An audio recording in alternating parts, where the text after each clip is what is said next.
Vamos falar agora do furto privilegiado. Furto privilegiado está no artigo 155, parágrafo 2º. O furto privilegiado exige dois requisitos. Primeiro, coisa de pequeno valor. E o segundo requisito é réu primário. Ou podemos até inverter, né? Primeiro, réu primário e segundo, coisa de pequeno valor. Certo? Então, o réu tem que ser primário e a coisa de pequeno valor.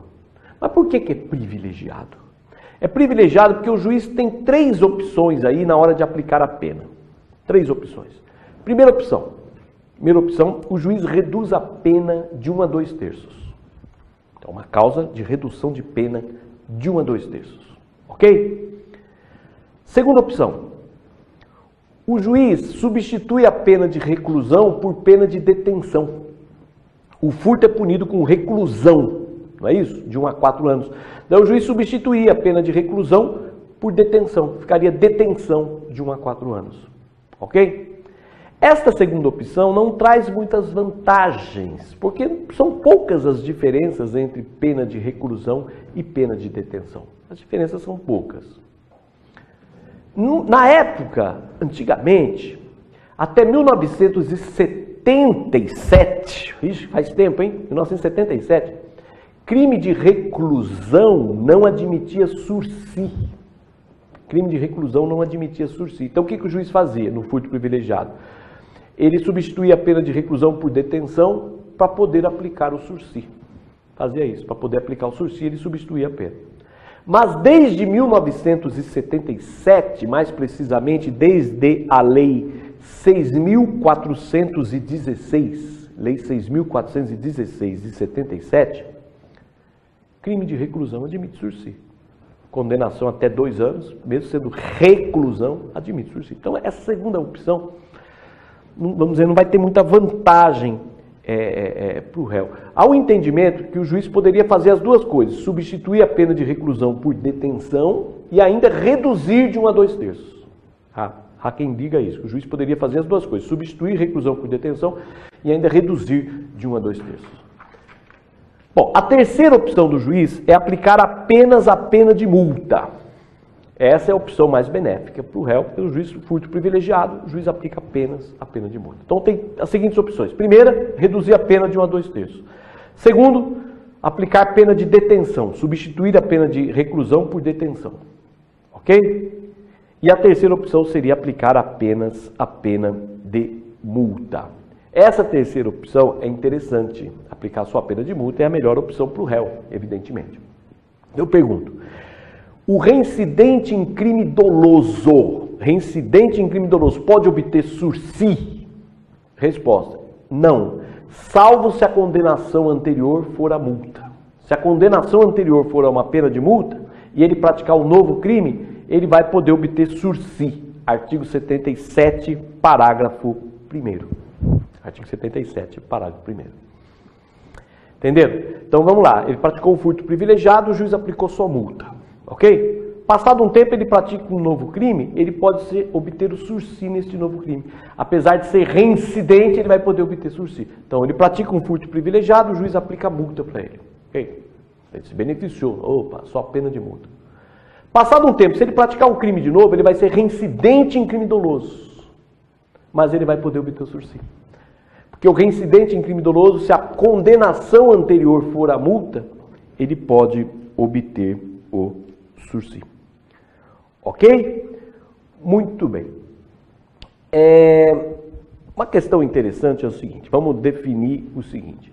Então, o furto privilegiado exige dois requisitos. Primeiro, réu primário. Segundo, coisa de pequeno valor. Vamos explicar a coisa de pequeno valor, que é mais fácil. Coisa de pequeno valor, de acordo com o Supremo Tribunal Federal, é aquela que não excede o valor do salário mínimo. Isso é coisa de pequeno valor. Não excede o valor do salário mínimo, mas sem rigidez, sem radicalhar. Passou um pouquinho, tudo bem.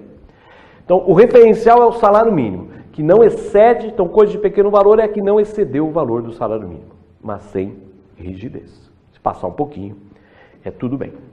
Pouco importa se a vítima é rica ou pobre. Pouco importa. Porque a lei fala em coisa de pequeno valor. Então, analisa-se a coisa em si mesma. Precisa do auto de avaliação da coisa. Então perceba que não fala em prejuízo de pequeno valor. A lei não fala em prejuízo de pequeno valor, a lei fala em coisa de pequeno valor.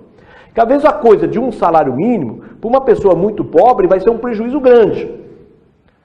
Vai ser um prejuízo grande para uma pessoa muito pobre. Mas mesmo assim o furto, mesmo assim será privilegiado.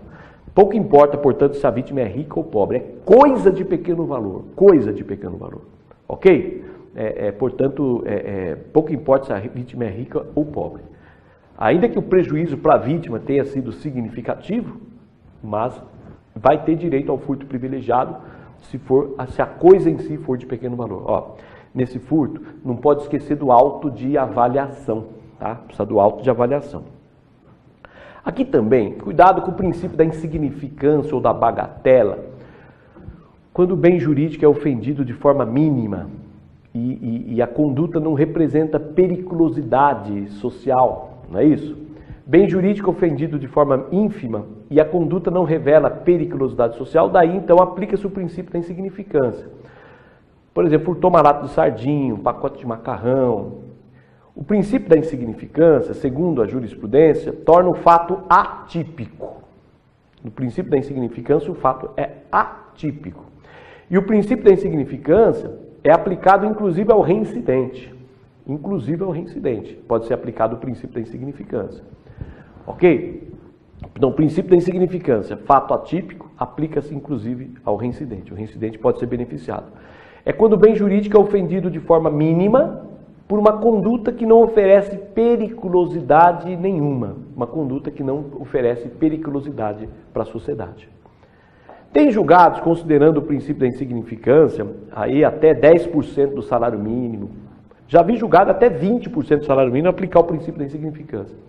Até 20% eu já vi aplicar o princípio da insignificância. Ok? Não tem um critério, é o caso concreto que o juiz vai analisar. Mas 10% até 20% do salário mínimo tem chance de ser aplicado o princípio da insignificância se presentes, é claro, todos os requisitos do princípio da insignificância, que foi analisado isso na parte geral, né? Esses requisitos, mas os principais requisitos são esses dois, né? O bem jurídico é ofendido de forma mínima por uma conduta que não oferece periculosidade para a sociedade, né? Não tem periculosidade nenhuma.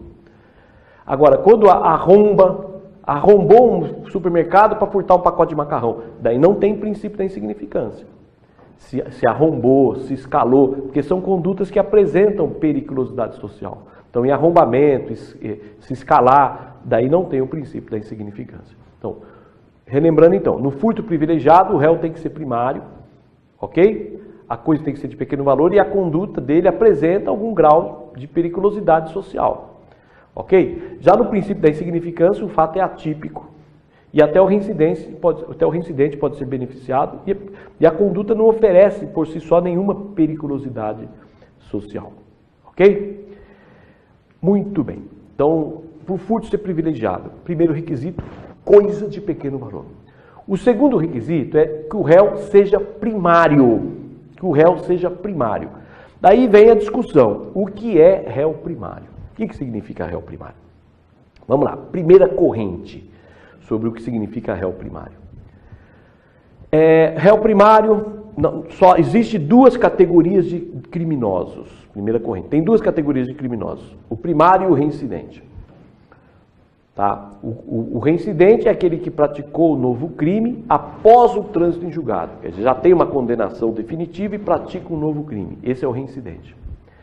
E o primário é por exclusão. Primário é o que não é reincidente. Primário é o que não é reincidente. Então, qualquer primário poderia obter o benefício. Seja primário de bons antecedentes, seja primário de maus antecedentes. Porque a lei fala em primário, não fala em primário de bons antecedentes. Então, o conceito de primário é por exclusão. Primário é o que não é reincidente. Reincidente é o que pratica novo crime após o trânsito em julgado. Já tem uma condenação e depois praticou um novo crime. Esse é reincidente. E primário seria todos os demais, por exclusão. Ok? Uma segunda corrente entende que tem três categorias de delinquentes. O primário, o reincidente e o tecnicamente primário. Ok? Daí é o seguinte, reincidente é o que no momento da prática do crime, ele tinha condenação transitada em julgado. Então analisa-se, não é isso? No momento da prática do crime, tinha condenação transitada em julgado. Ok? E o tecnicamente primário? Tecnicamente primário é o seguinte: no momento da prática do crime, ele não tinha condenação transitada em julgado. Mas no momento da sentença, ele tinha condenação transitada em julgado. Esse é o tecnicamente primário. Quer dizer, no momento que ele praticou o crime, ele não tinha nenhuma condenação transitada em julgado. Mas no momento em que ele foi julgado, no momento da sentença, ele já tinha condenação transitada em julgado. Ok? Quer dizer, quando ele praticou o crime, estava cheio de processo em andamento, mas não tinha nenhum transitado em julgado. Agora, quando o juiz foi julgar o crime, já tinha condenação transitada em julgado. Então, a reincidência, ele tem condenação no momento da prática do crime. Tecnicamente primário, ele tem condenação definitiva no momento em que o juiz pega o processo para sentenciar, no momento da sentença. E o primário, por exclusão. Primário seria os demais, seria aquele que não tem nenhuma condenação definitiva. Não tem condenação nem no tempo da prática, nem no tempo da sentença. Primário seria aquele que não registra condenações definitivas. Então, essa segunda corrente entende que o furto privilegiado só pode ser dado para o primário, não poderia ser dado para o tecnicamente primário, porque a lei prevê o benefício para o primário, não prevê para o tecnicamente primário. Então, só o primário que teria este benefício, o tecnicamente primário não teria este benefício. Ok? Essa segunda corrente é criticada porque o código, essa expressão tecnicamente primário não aparece na lei. Não aparece na lei essa expressão. O código só fala em primário e reincidência. Tecnicamente primário foi uma criação da jurisprudência para negar benefícios. Porque quando a lei prevê benefícios para o primário, daí a jurisprudência inventou o tecnicamente primário para dizer, ó, não é primário, é tecnicamente primário. Ok? Justamente para negar benefícios, benefícios que a lei prevê para o primário, e a jurisprudência, então, definiu tecnicamente primário para distinguir do primário. Quer dizer, o primário é o que não tem condenação definitiva. O tecnicamente primário é aquele que não é reincidente, mas ele tem condenação definitiva. Então essa corrente é criticada pela jurisprudência. A posição dominante é que o furto privilegiado ele pode ser concedido a criminosos que tenham condenações definitivas, desde que ainda sejam primários. Tá? Em suma, a posição dominante é a primeira. É a primeira. O tecnicamente primário seria o primário de maus antecedentes, seria o primário que tem condenações definitivas. Ok? A lei exige dois requisitos para o furto privilegiado: primariedade e pequeno valor. Não exige bons antecedentes. Então me parece que seria possível sim aplicar o privilégio para primário de maus antecedentes. Ok?